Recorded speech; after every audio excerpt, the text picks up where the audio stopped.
अपने दो नेताओं के बयानों से बैकफुट पर आई कांग्रेस ने नोटबंदी के मुद्दे पर बीजेपी पर बड़ा हमला किया है। कांग्रेस ने आरोप लगाया कि बीजेपी अध्यक्ष अमित शाह जिस सहकारी बैंक में निदेशक हैं, उसमें नोटबंदी के दौरान सबसे ज्यादा पुराने नोट जमा किए गए। कांग्रेस नोटबंदी को देश का सबसे बड़ा घोटाला हमेशा से बताती रही है। अब कह रही है कि गुजरात में बीजेपी नेताओं द्वारा चलाए जा रहे 11 जिला सहकारी बैंकों में नोटबंदी के दौरान सिर्फ 5 दिन में 14,300 करोड़ रुपए जमा कराए गए। इसीलिए सवाल हमारा यही है, क्या नोटबंदी में नेताओं ने या नेताओं वाले बैंकों ने घोटाला किया? इसी पर बहस होगी, लेकिन पहले जरा कांग्रेस का आरोप सुन लीजिए। शाह जी जिस बैंक के पूर्व चेयरमैन और डायरेक्टर हैं, आज भी डायरेक्टर हैं, अहमदाबाद डिस्ट्रिक्ट कोऑपरेटिव बैंक। इस कोऑपरेटिव बैंक ने नोटबंदी को नोट बदली का धंधा बना डाला था। ये क्या गड़बड़ झाला है नोटबंदी का, जिसकी परतें और रहस्य अब तो 13,000 करोड़ रुपया भाजपा शासित या मित्र प्रदेशों में जमा हुआ, यह भी सामने है। 3,118 करोड़ रुपया Bhajpa controlled 11 district cooperative bank में जमा हुआ, यह भी सामने है। यह पैसा किसका था अमित शाह जी? यह जमा कैसे हुआ 5 दिन में, और ये गया कहां? क्या ये कालाधन था जिसे सफेद किया जा रहा था? क्या ये बैंक इस कालाधन को सफेद बनाने में संलिप्त थे?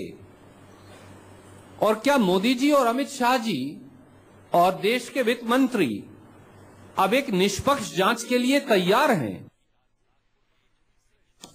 कांग्रेस ने आरोप लगाया कि जिन जिन सहकारी बैंकों के बीजेपी नेताओं से रिश्ते थे, नोटबंदी के बाद वहीं सबसे ज्यादा पुराने नोट बदले गए। सुधांशु मित्तल, पहले तो सिर्फ बीजेपी यही कहती थी, गौरव वल्लभ जुड़ गए मेरे साथ कांग्रेस से, थोड़ी देर में उनकी तस्वीर भी आपको दिखाई देगी। सुधांशु मित्तल, ये नोटबंदी घोटाला है, सबसे बड़ा घोटाला है, यह आरोप तो हमेशा लगा है, लेकिन अब तो सीधे बीजेपी नेताओं से जोड़ रही है कांग्रेस इसे। जवाब दीजिए। मानक जी, जब विषय विहीन एक पार्टी हो जाती है तो वो अपने स्तर गिरा लेती है, और सुरजेवाला साहब उसके सबसे बड़े प्रतिबिंब हैं। आज जो है ये अरविंद केजरीवाल से बड़े जो है प्रेरित हो गए हैं कि कोई भी बयान दे दो, कोई भी झूठ बोल दो, कोई भी कुछ बोल दो और शूट एंड स्कूट। तो आज कांग्रेस भी उसी स्तर पे आ गई है। अर्गल बयान दे रहा है, इनकी शायद आदत है। अब कुछ और नहीं बचा, जब इनके सुलेमान सेठ और ये क्या कहते हैं अपना गुलाम नबी आजाद और सोच साहब जैसे के बयान आएंगे, तो उससे बचने के लिए, ताकि विषय को भटकाया जा सके, इस तरह के अर्गल बयान दे दिए। ना कोई तथ्य दिए, ना कोई स्पेसिफिक जानकारी है, कुछ भी बोलना है। जानकारी तो है, क्या जवाब देना चाहिए? जानकारी तो है, इनके साथ तू में करनी है, क्या बताइए? जानकारी तो है, कह रहे हैं 5 दिन में 750 करोड़ रुपए के पुराने नोट बदले गए उसी बैंक में जिससे अमित शाह जी वहां डायरेक्टर हैं, सिर्फ 5 दिन में। और भी बाकी पूरे आंकड़े दिए हैं, आरटीआई से जानकारी मिली है। सुनिए मानक जी सुनिए ना, क्या होता है, बैंक होता है, बैंक की ब्रांचेस होती हैं। कितनी ब्रांचेस हैं बैंक की, कितना बड़ा बैंक है, सारी वहां पे कितने टर्नओवर है, कहाँ क्या की ब्रांचेस है, पूरे देना चाहिए। वही कह रहा हूँ ना, झूठ की कैमोफ्लेज करने की एक पुरानी नीति जो हो गई है, उसके आगे क्या बोलना। ये तो अरविंद केजरीवाल से भी बदतर हो गए। अरविंद केजरीवाल राहुल गांधी का ट्वीट आपने देखा था, थे ना, ये भी राहुल गांधी कह रहे हैं अमित शाह जी बधाई, सबसे ज्यादा नोट बदलने के मामले में आपके बैंक को पहला स्थान मिला है। नोटबंदी में तस्वीरें भी हम दिखा रहे थे, लोग लाइनों में लगे हुए थे अपने नोट बदलवाने के लिए, और बीजेपी नेताओं के बैंकों में पुराने नोट धड़ल्ले से बदले जा रहे थे। राहुल गांधी कह रहे हैं लोग लगे रहे लाइनों में, कईयों की जिंदगी बर्बाद हो गई, लेकिन बीजेपी नेताओं ने अपने अपने पुराने नोट आराम से बदल लिए।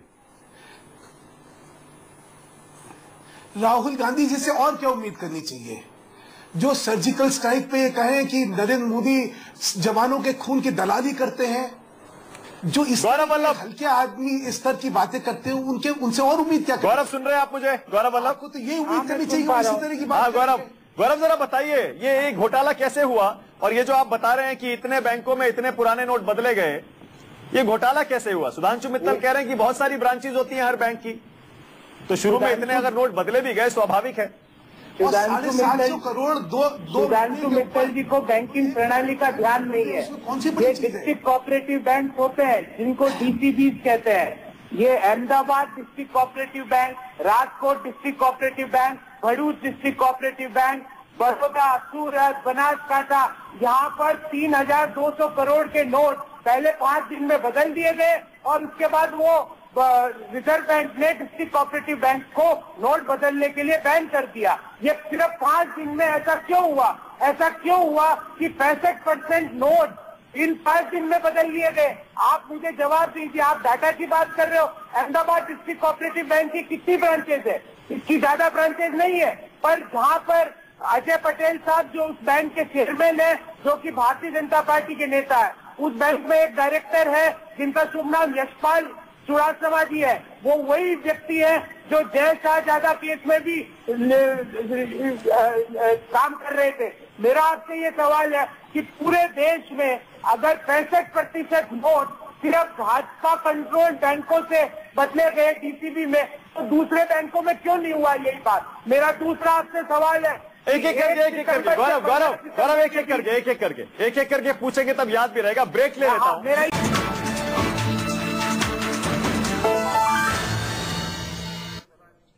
राष्ट्र की बात में एक बार फिर से आपका स्वागत है। शरद कोहली, क्या वाकई घोटाला है क्या जैसा कांग्रेस कह रही है? पहली बात तो मानक आपने खूब डिबेट नंबर 2 में 2 नंबर की ही बात शुरू करी। ये भी बड़ा अच्छा सीक्वेंस आपने बिठाया। देखिए, पैसा बैंक में आना, और गौरव वल्लभ भी इस बात से सहमत होंगे, मैं कोई राजनीतिक बयान नहीं दे रहा हूं। पैसा बैंक में आना ये रेटरिक शुरू से चल रहा है। पैसे का बैंक में जमा हो जाना, अगर मैं उसको हिंदी में बोलूं ना, तो वह आया ऊंट पहाड़ के नीचे। जो पैसा आज तक कैश घूमता था, अगर किसी को बैंक में जमा कराया नहीं, कराना पड़ गया, यहीं पर फर्क है। बस एक ये पड़ गया, कराया और पड़ गया में फर्क है।